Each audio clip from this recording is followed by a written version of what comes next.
In Kiev, this is Ukraine Today. I'm Rahim Rahemtulla, and in today's press review, we'll look at international coverage of Russia's ongoing intervention in East Ukraine. We begin with an article from the Moscow Times by Vladimir Frolov. Frolov argues that Russian President Vladimir Putin is not looking to end the conflict in East Ukraine anytime soon.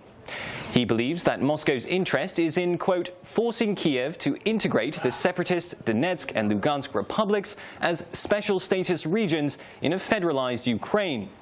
He says that such a configuration will give the Kremlin the long-term leverage over Ukraine that it's looking for.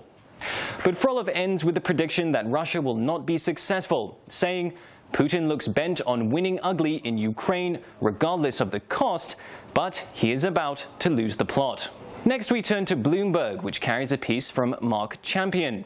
Champion writes that it would be a mistake for the US to give weapons to the Ukrainian army. He says that although the arms are certainly needed, to provide them would make real the myth that Russia is responding to NATO aggression in Ukraine.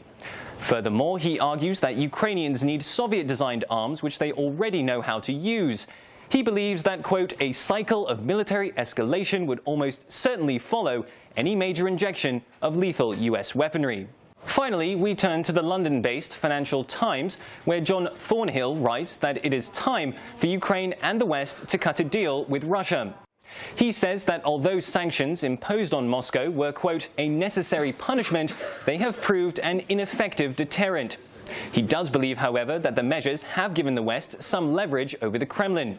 He writes, for the sake of Ukraine's stability, the West should use that leverage to achieve the diplomatic solution it can, rather than the one it may ideally wish for.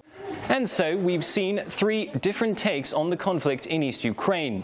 What we can say for sure is that in the fight for the Donbass, the West is backing the Ukrainian government.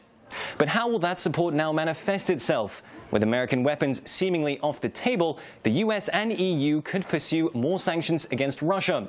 Or perhaps they'll push for a new diplomatic solution in the wake of the September 5th Minsk peace deal, which has proven largely ineffective. In Kiev, this is Ukraine Today, and that wraps up our press review.